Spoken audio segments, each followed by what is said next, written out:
पीढ़ी दर पीढ़ी हमारे किसान अलग अलग स्पीसीज की अलग अलग वैरायटी इनको सहेज कर रखते गए और उसको विकास करते रहे। किसान की विरासत, धरती के वनस्पति संसाधन, एक अधिकार जिसका दुनिया भर के देश करते हैं सम्मान।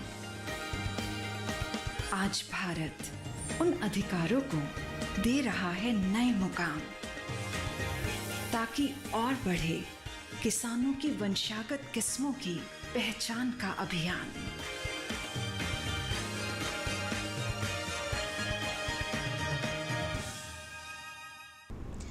नमस्कार, दूरदर्शन किसान के कार्यक्रम कृषि दर्शन में मैं आदिति शर्मा आप सभी का स्वागत करती हूं। हमारे इस कार्यक्रम के माध्यम से कृषि जगत में जो भी हलचलें हो रही होती हैं उनकी जानकारियां हम आप तक पहुंचाने की कोशिश करते हैं। ऐसी अहम जानकारियां आप तक पहुंचाई जाती हैं जिनके माध्यम से आप अपनी खेती किसानी को उन्नत बना सकते हैं। हमेशा की तरह लेकर आए हैं हमारे तीनों सेगमेंट्स, विज्ञान और किसान, कृषि, स्टार्टअप और फार्मिंग इंडिया। अब इन तीनों सेगमेंट्स में क्या कुछ रहेगा खास, जानने के लिए आइए शुरुआत करें आज के एपिसोड की। किसान भाइयों बहनों, रबी फसलों की बुआई का समय चल रहा है और ऐसे में वैज्ञानिकों की सलाह के अनुसार ही बुआई से पहले आप बीजोपचार जरूर करें और उसके पश्चात ही बुआई का कार्य करें। ऐसे में बहुत जरूरी हो जाता है ये जानना कि बीजोपचार किस तरह से किया जाए, कौन सी बातों को ध्यान में रखा जाए। इसके बारे में विस्तार से जानकारी दे रहे हैं कृषि मंत्रालय के डीडी किसान स्टूडियो से DPPQS फरीदाबाद के संयुक्त निदेशक डॉक्टर KL गुर्जर। क्या कुछ कहा है उन्होंने, आइए आपको दिखाते हैं। बीज उपचार एक बहुत ही महत्वपूर्ण स्टेप है जो कि हमको फसल लगाने से पहले बीजों को उपचार करके ही बोना चाहिए। रबी की जो प्रमुख फसलें हैं जैसे कि गेहूं, जौ, चना, सरसों, तो इन फसलों को लगाने से पहले बीजोपचार करना चाहिए, क्योंकि इनमें जो लगने वाली बीमारियां हैं उसको हम बीजोपचार से नियंत्रित कर सकते हैं। गेहूं में जो मुख्यतः जो रोग लगते हैं उनमें लूज स्मट, कवर और बारले में कवर्ड स्मट और गेहूं में बंट, और ये जो बीमारियां हैं अगर हम इसको बीजोपचार करके बुआई करते हैं तो उससे काफ़ी हद तक इसको कंट्रोल किया जा सकता है, बीमारियां इसमें नहीं आएंगी।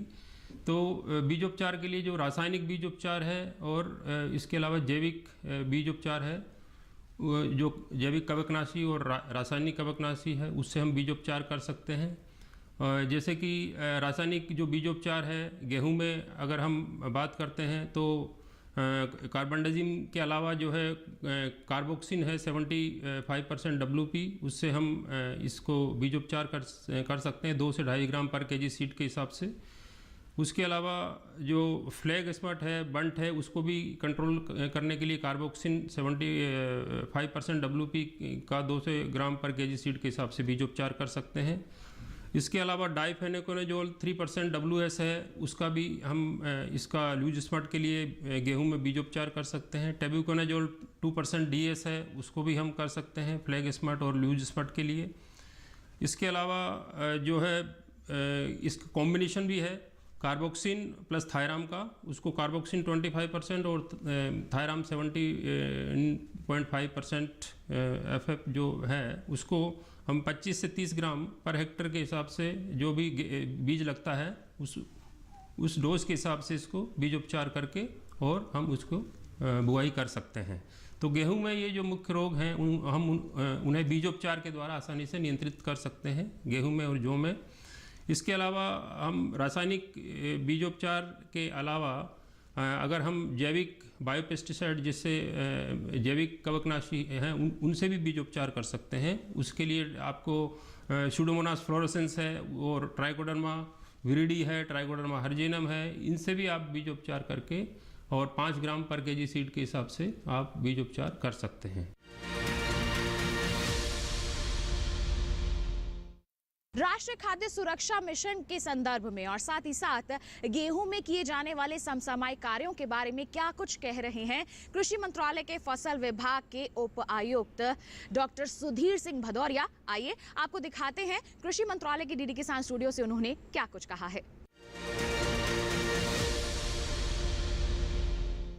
यह जो योजना है नेशनल फूड सिक्योरिटी मिशन 28 राज्यों और 3 केंद्र शासित प्रदेशों में वर्तमान में चल रही है और इस योजना में विशेष तौर पर हम प्रदर्शन लगाने के लिए, ट्रेनिंग के लिए, प्रदर्शन के लिए, जैसे कि जो कि 10 साल के से नई वैरायटी 10 साल से पुरानी वैरायटी ना हो, उसको हम किसानों को देते हैं, जिससे कि मकसद हमारा यह रहता है मंत्रालय का कि किसान भाई उस वैरायटी को लगाकर उसका परीक्षण करें और देखें और अगर उनको अच्छी लगती है तो उसको आगे अपने कार्यक्रम में शामिल करें। उनको उन्नत बीज, सर्टिफाइड सीड प्रोडक्शन के लिए भी सहायता देते हैं। इसी योजना के तहत राष्ट्रीय खाद्य सुरक्षा मिशन के तहत मशीनरी के लिए या इनपुट्स के लिए भी इस योजना के तहत प्रोत्साहन राशि एवं सहायता किसान भाइयों को दी जाती है।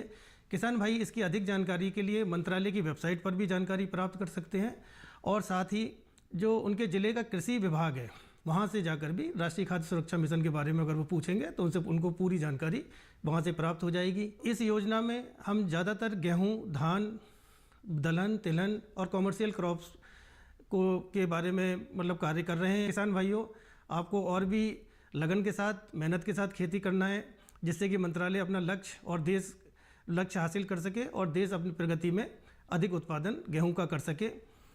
और इसके लिए कुछ चैलेंज हैं जो कि IMD है, इंडियन मीटरोलॉजिकल डिपार्टमेंट, जो कि मौसम का पूर्वानुमान करता है। उनका पूर्वानुमान हमें सचेत करता है कि चूँकि इस बार उन्होंने ऐसा पूर्वानुमान लगाया कि सर्दियां थोड़ी छोटी होंगी, कम अवधि की सर्दियां होंगी और साथ ही कुछ फ्लक्चुएशंस भी मौसम में आएंगे। इसके लिए हमें आकस्मिक कार्य योजनाएँ बनानी है और कंटिजेंसी प्लानिंग जिसको हम कहते हैं। साथ ही साथ हम एडवाइजरी भी जारी करेगा मंत्रालय या फिर KVK के संपर्क में रहें, किसान कृषि विज्ञान केंद्र के विश्वविद्यालय के संपर्क में रहें, सरकारी एजेंसियों के संपर्क में रहें और एडवाइजरी पे पूरा अमल करें, जिससे कि उनको उस टाइम मौके पर जैसी भी परिस्थिति बनेगी उसमें उनको मदद मिल सके और वो लाभ कमा सके।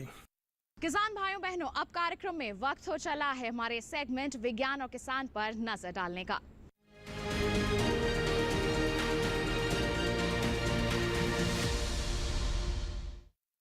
आज हमारे सेगमेंट में हम आपको बताएंगे मछली पालन के बारे में। मछली पालन एक मुनाफे का सौदा आपके लिए बन सकता है, बशर्ते आप इसकी बारीकियों को समझ लें, सावधानियों के साथ ही इसमें प्रबंधन कार्य करें। तो मछली पालन से जुड़ी अधिक जानकारियों के लिए आइए दिखाते हैं आपको हमारा सेगमेंट विज्ञान और किसान।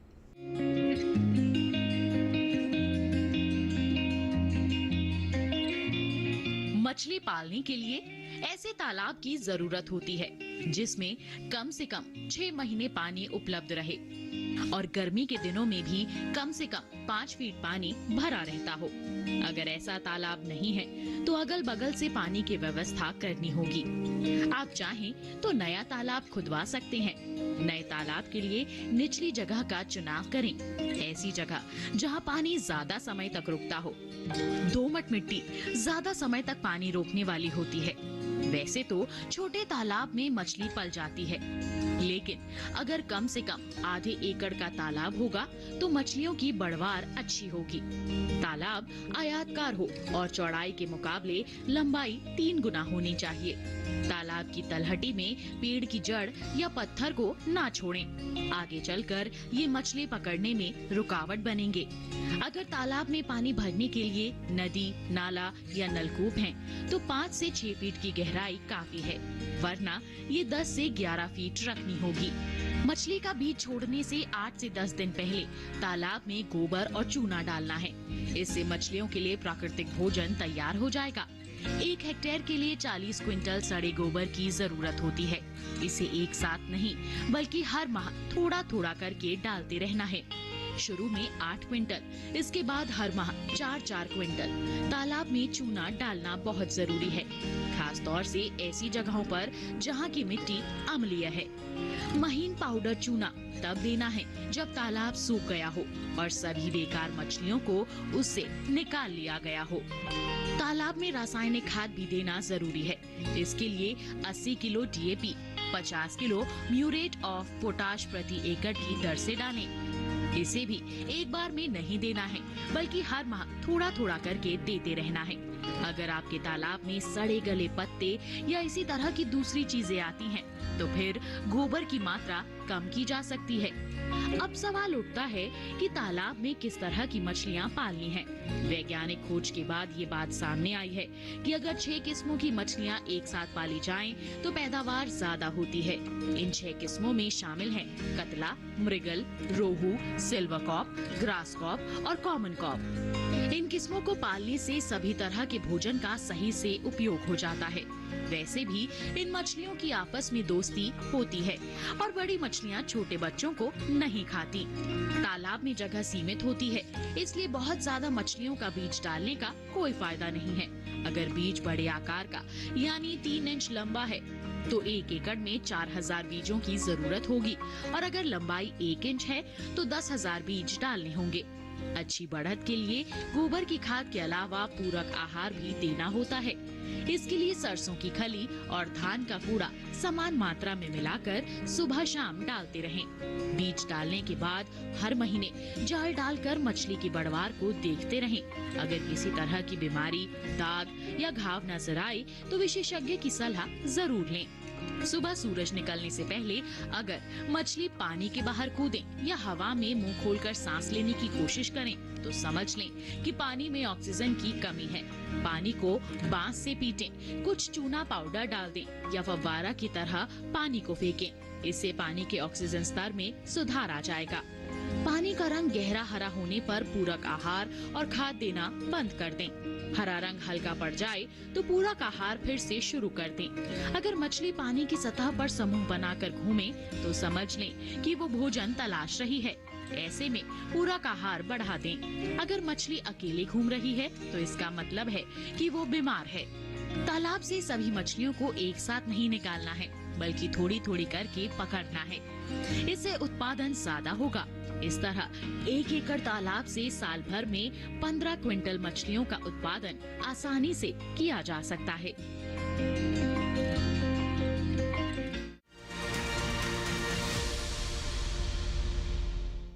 तो ये था सेगमेंट विज्ञान और किसान। इसी के साथ कार्यक्रम में वक्त एक छोटे से ब्रेक का। आप कहीं मत जाइए, देखते रहिए कार्यक्रम कृषि दर्शन और बने रहिए दूरदर्शन किसान पर।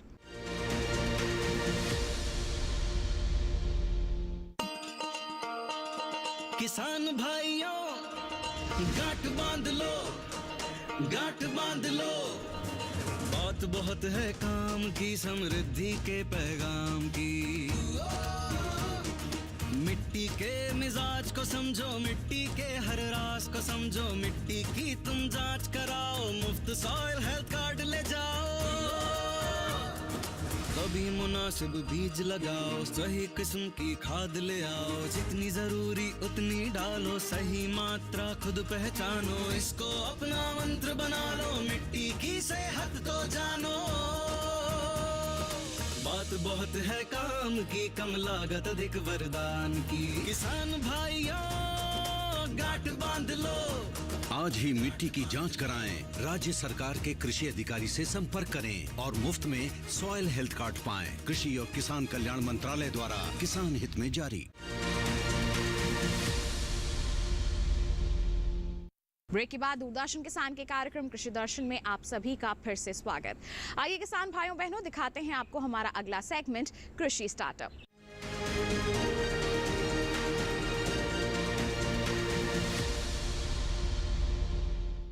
आज के कृषि स्टार्टअप सेगमेंट में हम आपकी मुलाकात करवाने वाले हैं सफल किसान से। जी हाँ, सफल किसानों की दास्तान हम आप तक पहुंचाने की कोशिश करते हैं ताकि आप उनसे प्रेरित हो सकें। तो कौन है आज के हमारे सफल किसान, जानने के लिए आइए नजर डालें हमारे सेगमेंट पर।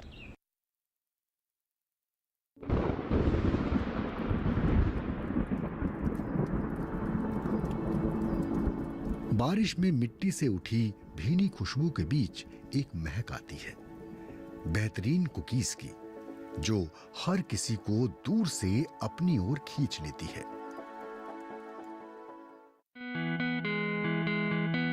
मशीन से निकलते ये बिस्किट सिर्फ एक जायका का जरिया नहीं है, बल्कि ये एहसास है उस ताकत का जिसे इन महिलाओं को महसूस कराया है पूजा शर्मा ने, जिन्होंने समाज से लड़कर खुद अपनी किस्मत लिखी है। एक महिला जब घूंघट से बाहर निकलती है तो दिक्कतें तो काफी सारी आती हैं, क्योंकि वो कभी एक तो घर से बाहर नहीं निकली, फिर उसके लिए समाज से भी लड़ना पड़ता है कि कहाँ गई, क्यों गई। लेकिन कोशिश इंसान को करनी चाहिए और हार नहीं माननी चाहिए। 2013 में पूजा शर्मा ने संस्था की शुरुआत की थी और आज इनके साथ साथ गांव की 150 महिलाएं जुड़ चुकी हैं। आज पूजा अपने जैसी कई महिलाओं को आत्मनिर्भर बना रही है। शुरुआत में हमने एक एसएचजी बनाया, इससे काफी फायदा महिलाओं को भी हुआ है। आज महिलाएं सेल्फ हेल्प ग्रुप से जुड़कर उन्हीं से सरकारी योजनाओं का फायदा उठाती हैं और उन्हीं से मतलब जब उनको जरूरत होती है तो वहां से पैसे लेके वो अपना काम कर सकती हैं।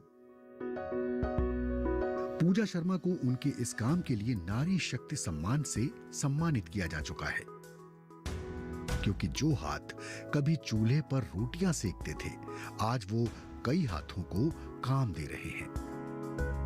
जैसे हमारे मोदी जी का सपना था कि 2022 तक हम महिला मतलब किसानों की आय डबल करेंगे, तो इसी पे मैंने काम किया। जो किसान भाई खेतों में उगाते हैं या महिला किसान उगाती हैं, तो उनको मूल्य वैल्यू एडिशन करके मार्केट में देंगे, तो मेरा मानना है कि हम डबल की बजाय 4 गुना भी आय कमा सकते हैं। तो इसी एक महिला सशक्तिकरण को देखते हुए और देसी प्रोडक्ट को बढ़ावा देने के लिए मेरे को केंद्र सरकार ने नारी शक्ति सम्मान से सम्मानित किया है।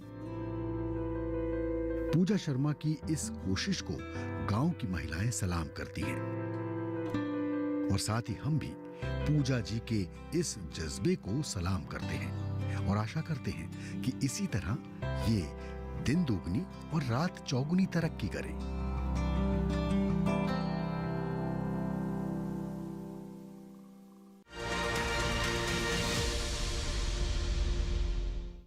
तो ये था सेगमेंट कृषि स्टार्टअप। इसी के साथ कार्यक्रम में वक्त एक और छोटे से ब्रेक का। आप कहीं मत जाइए, देखते रहिए कार्यक्रम कृषि दर्शन और बने रहिए दूरदर्शन किसान पर।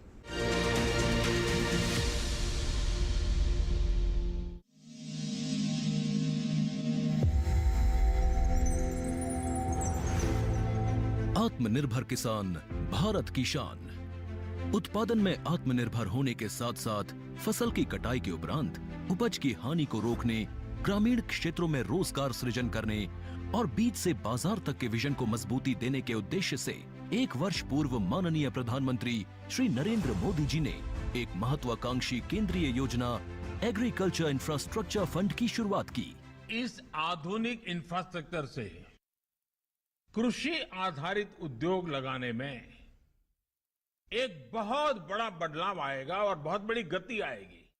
साथियों, अब हम उस स्थिति की तरफ बढ़ रहे हैं जहां गांव के कृषि उद्योगों से फूड आधारित उत्पाद शहर जाएंगे और यही तो आत्मनिर्भर भारत अभियान का संकल्प है।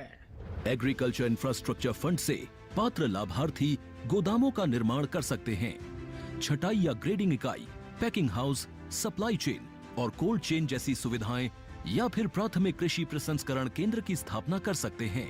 इस योजना के तहत पात्र लाभार्थियों को 2 करोड़ रुपए तक के ऋण पर अधिकतम 7 वर्ष के लिए ब्याज में 3% तक की छूट दी जा रही है।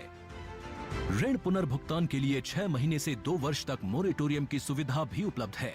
इस योजना ने अब तक सफलता की कई मिसालें कायम की हैं, जैसे कि मध्य प्रदेश के लाभार्थी श्री विपिन त्रिपाठी ने एग्रीकल्चर वेस्ट से बायोफ्यूल बनाने का इनोवेटिव प्राइमरी प्रोसेसिंग सेंटर लगाया है। लोन मिलने की वजह से हम समय पर सारी मशीनों का प्रोक्योरमेंट और सारा सिविल वर्क टाइम पे करवा पाए, जिससे ये प्रोजेक्ट को लगाना संभव हो पाए। राजस्थान के लाभार्थी श्री यशवर्धन मुंद्रा ने सॉर्टिंग एंड ग्रेडिंग यूनिट लगाकर रोजगार के अवसर पैदा किए हैं। कर्नाटक की महिला उद्यमी श्रीमती ममता वी ने प्राइमरी प्रोसेसिंग सेंटर लगाकर प्रगति की नई राह चुनी है। ಸಣ್ಣ ಪುಟ್ಟ ಉದ್ಯಮಿಗಳನ್ನ ಮತ್ತಷ್ಟು ಅಗ್ರಿಕಲ್ಚರಲ್ಲಿ ಹೆಚ್ಚು ನಾವು ಇನ್ನಷ್ಟು ಸಾಧನೆ ಮಾಡಲಿಕ್ಕೆ ಕಾರಣಕಾರಕವಾದಂತ ಈ ಅಗ್ರಿಕಲ್ಚರಲ್ ಇನ್ಫ್ರಾಸ್ಟ್ರಕ್ಚರ್ ಫಂಡ್ ಇಂದ ನಮ್ಮ ಇನ್ನಷ್ಟು ಯೋಜನೆಗಳು ಆಯೋಜನೆಗಳು ಉತ್ತಮಗೊಂಡಿದೆ। राजस्थान के लाभार्थी श्री दिनेश भट्टर ने जीरे की प्रोसेसिंग यूनिट लगाकर आसपास के ग्रामीणों को आत्मनिर्भरता प्रदान की है। महाराष्ट्र के लाभार्थी श्री अनूप कुमार मोहता ने वेयर हाउस बनाकर अन्न भंडारण को सुनिश्चित किया है। आज देश के कोने कोने से किसान, कृषि उद्यमी, किसान उत्पादक संघ, प्राथमिक कृषि सहकारी समितियां, स्वयं सहायता समूह और कृषि उपज मंडियां इस योजना का लाभ उठा रहे हैं।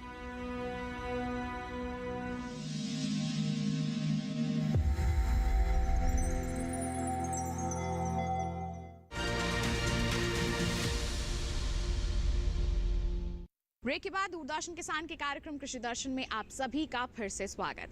आइए अब आपको दिखाते हैं हमारा सेगमेंट फार्मिंग इंडिया।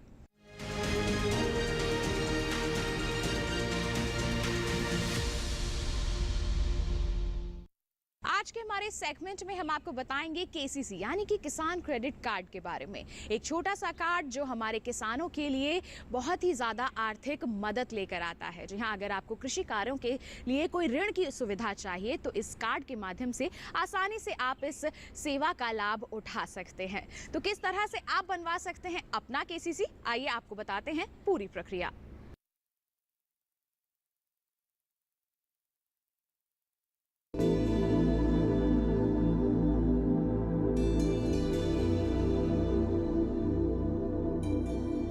किसान क्रेडिट कार्ड योजना 1998 में शुरू की गई थी। इसका उद्देश्य किसानों को कृषि गतिविधियों के लिए बिना किसी बाधा के समय पर ऋण उपलब्ध कराना था।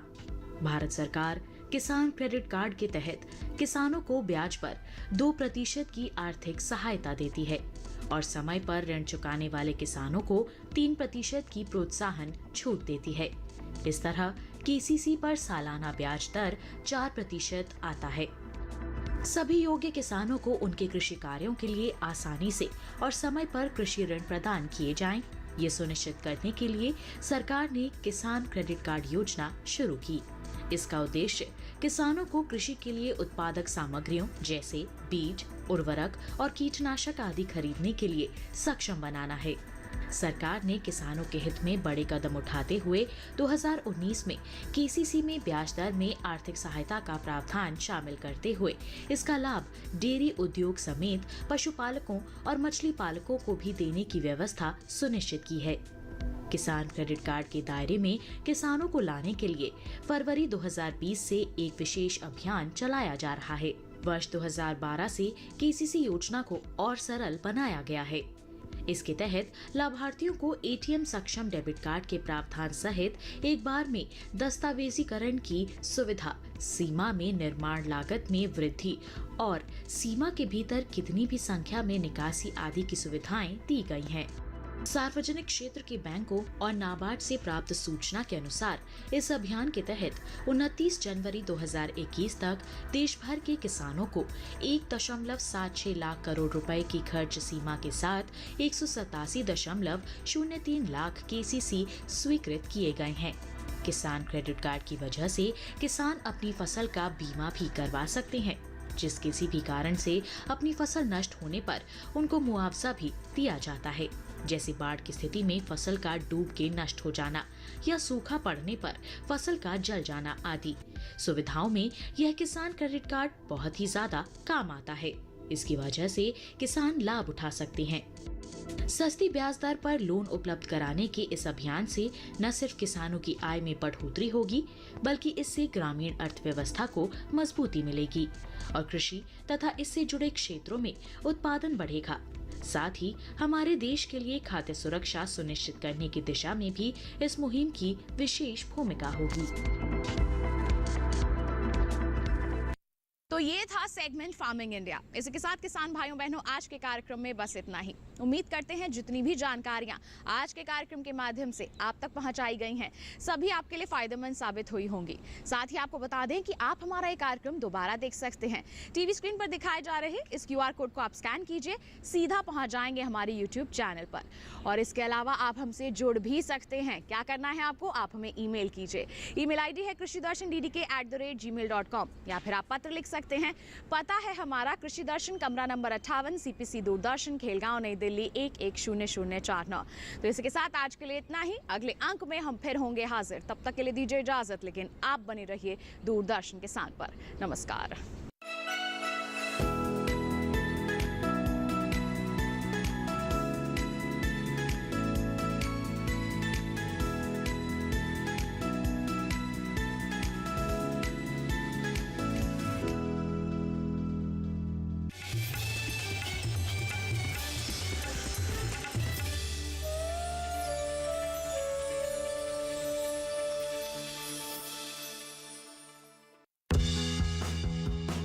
मन की बात है जन जन की, संघर्षों के कुछ किस्से, कहानी कुछ सफलताओं की, अनकही विरासत की, उम्मीदें नए भारत की। महीने के आखिरी रविवार का रहता है इंतजार। ब्रह्मपुत्र के घाट से हिमालय के विस्तार तक होती है मन की बात प्रधानमंत्री के साथ। तो सुनिए इस महीने 26 नवंबर सुबह 11 बजे मन की बात आकाशवाणी और दूरदर्शन के सभी चैनलों पर। आप भी माननीय प्रधानमंत्री की मन की बात का हिस्सा बन सकते हैं। इसके लिए आप अपने सुझाव post box number 111 Akashvani Delhi को भेज सकते हैं। इसके अलावा नमो ऐप या माई गोव के ओपन फोरम में पोस्ट कर सकते हैं। तो याद रखें 26 नवंबर सुबह 11 बजे मन की बात। टेक्नोलॉजी की करेंगे बातें और आपको शेयर करेंगे information.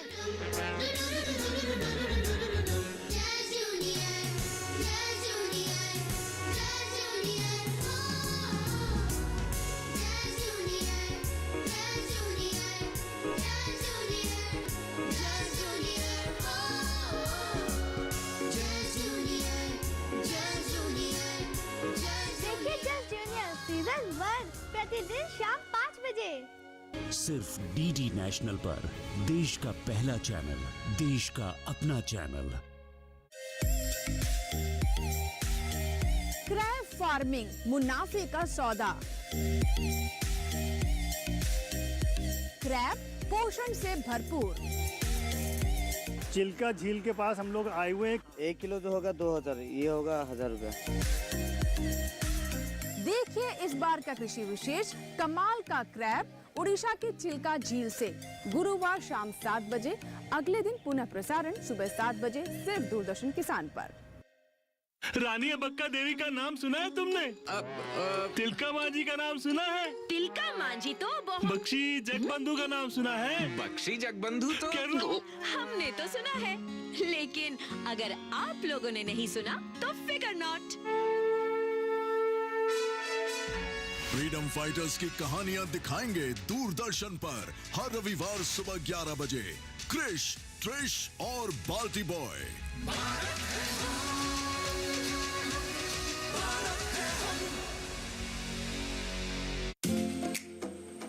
Come and indulge in fine cuisine only on your favorite show. वाह क्या टेस्ट है!